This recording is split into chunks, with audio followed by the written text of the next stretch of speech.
The latest federal jobs report reveals rising unemployment among Black workers, disappearing factory jobs, and lopsided growth in the healthcare sector are some of the five worrying employment trends that have been buried in the latest jobs report. Tyrone Bowman, live. This is the reason why that they did not want to release the labor and industry job report statistics because they were hoping that people would be so caught up in the so-called holiday and merrymaking until it would be forgotten. Well, it can't be forgotten. And I've been telling you for quite some time, and I'm going to read this article as published by NBC News, written by Steve Kolpak. And I've been telling you for quite some time, stop losing sight of the big picture here. You know, they're playing a game. It's a game of masquerade. It's a game of deflection. It's a game of the puppet master playing the puppets. It's a game of pretending that everything is wonderful and rosy, and at the same time, we're taking away everything that we possibly can take away from you in hopes that you're not paying attention to what's going on. According to this report on Tuesday, the Bureau of Labor Statistics released delayed jobs data from the last 2 months showing the U.S. shed 105,000 jobs in October and added 64,000 jobs in November. That is pathetic. Out of the 105,000 jobs, Black people have been fired more so than anybody else. Let's just tell it the way that it is. I'm not going to placate with it. I'm not going to pussyfoot around with it. We're not going to dance around with it. Under what's going on in the nation right now, Black people have been unceremoniously targeted, attacked, and punished. And you know what the disappointing thing about it is? I tried to warn you all during the presidential campaign, but you did not want to listen. I told you that Project 2025 was real. And I warned you and I told you that it was going to have a devastating effect, but you didn't want to believe me. Almost 3 million people voted for the Republican candidate in this past election. I'm talking about Black people, under the guise that you were duped into believing that you all were going to receive a $5,000 stimulus check. Look at the economy, ladies and gentlemen. Seriously, look at this economy. This economy is terrible. This economy is the worst economy that we've seen in over 20 plus years. Individuals are starving. Homelessness is at an all-time high. I think I've done about 5 or 6 videos about homelessness. Medicaid, Medicare is out of control. Insurance companies are hijacking premiums. Healthcare is out of control. SNAP benefits are being taken away. Over 42 plus million Americans receive SNAP benefits, and half of them, the majority of them, are Caucasians that get them, down in the deep South. And you're trying to tell me that the economy does not matter? Coming into the midterm elections, the economy is at the top of the agenda.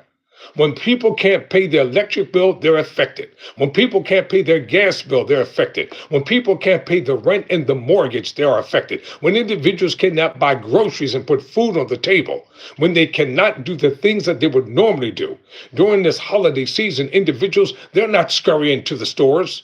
Oh, no one is celebrating but the wealthy, the rich, and the powerful. Of course, it's a merry, merry, happy, happy, ho, ho, ho, ho, ho time for them. Dividends are up. Stocks are up. The revenue is up for them. You know, they are profiteering all the way around. And individuals are getting caught up in non-whimsical things that don't matter. The job statistics matters. But take a deeper look at the employment data reveals several trends that could spell trouble for the U.S. labor market if they maintain their current trajectories. Get ready for war in the upcoming midterm elections. Stepping back from the report and taking a look at 2025 so far, job growth appears to have started faltering in April, around when President Donald Trump announced his, quote, Liberation Day, end quote, tariffs. Tariffs have affecting everybody everywhere. Everything is high, no matter where you go. Everything is high. Everything is out of control. Gas prices are out of control. Food prices are out of control. Clothing prices are out of control. I don't care where you go. You can go to Target. You can go to Walmart. You can go to any of the stores that are your favorite stores. Everything is hijacked, even in the so-called dollar stores. It's nothing's a dollar. Nothing's 99 cents. They're going up to $1.75 or more. The year started off strong with job creation in the first 4 months averaging about 122,000 per month. That's when the problems began to appear. The job statistics were great because of the Biden administration. Jobs were flourishing under Biden. Prosperity was flourishing under Biden. From May through November, job growth slowed to a pace of around 32,000 a month. Put another way, about a quarter as many positions have been created monthly since May than during the first 4 months of the year, but the monthly data itself can obscure overall trends, with numbers that rise and fall from month to month and political spin on all sides. And this is what they're going to try to sell you in the upcoming State of the Union. Oh, the State of the Union is strong, blah, blah, blah, yada, yada, yada, yak, yak, yak, yak, yak. We don't even listen to it anymore. It's the same garbage, the same status quo. Put the teleprompter out there. They read from the teleprompter. They tell a pack of lies, and they try to. The Republicans applaud everything. The Democrats are against it. And listen, it's a waste of time. The State of the Union is a waste of time. Saying, my fellow Americans, the State of the Union is strong, that does not mean anything to a mother who can't pay the gas, who can't pay the rent, who can't pay the electric. That means nothing when their child gets sick and they don't have the medicine. Overall, since May, there have been 4 months when payrolls increased.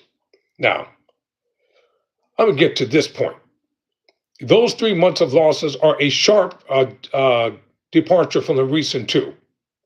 To find the last time there was any month when the country lost more jobs than it gained, you'd have to go back to 2020, when the COVID-19 pandemic paralyzed the U.S. economy and cost millions of workers their jobs. The unemployment rate among black workers has risen higher and faster than the overall rate of joblessness in recent months. In May, black unemployment fell to a low for the year of 6.0%, a rate that was just 1.8 percentage points above the overall unemployment rate that month. By November, the unemployment rate among black workers stood at 8.3%, a full 3.7 points higher than that of the broader U.S. workforce. And the majority of the people who have been unceremoniously fired from their jobs have been black women. Educated black women have been fired from their jobs like crazy. Don't tell me that black people haven't been affected. Yes, they have. And this is why it's vitally important for self-revitalization of self-sufficiency among black people must take place.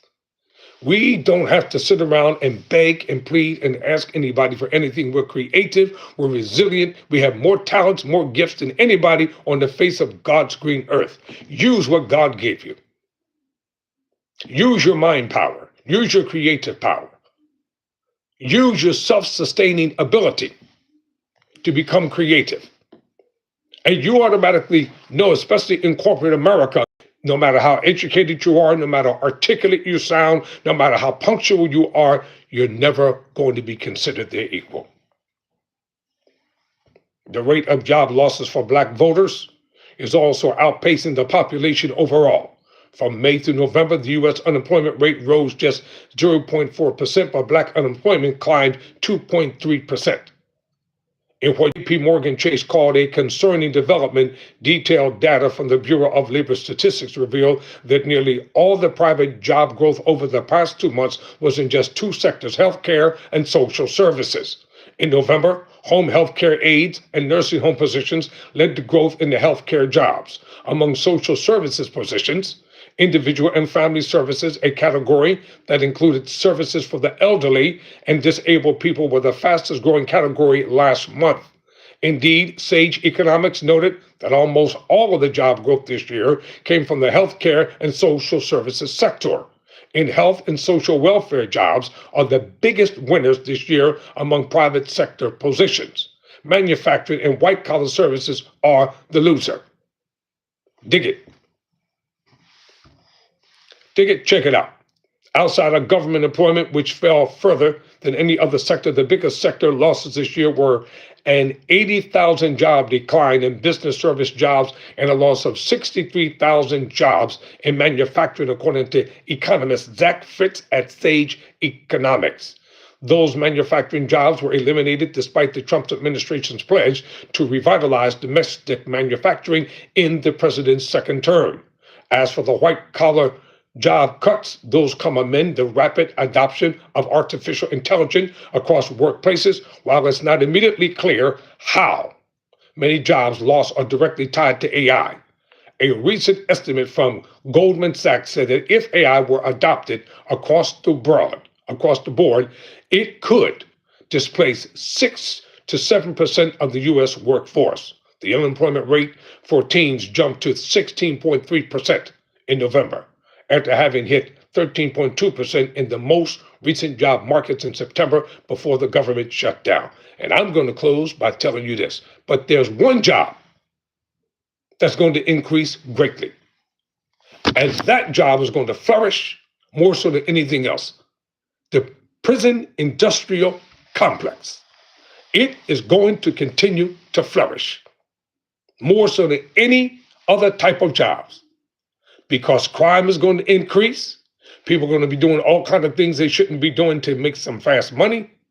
And whoop, there it is, ladies and gentlemen. Individuals are going to end up becoming a part of the prison industrial complex, where the state will pay them almost $70,000 a year to keep people locked up.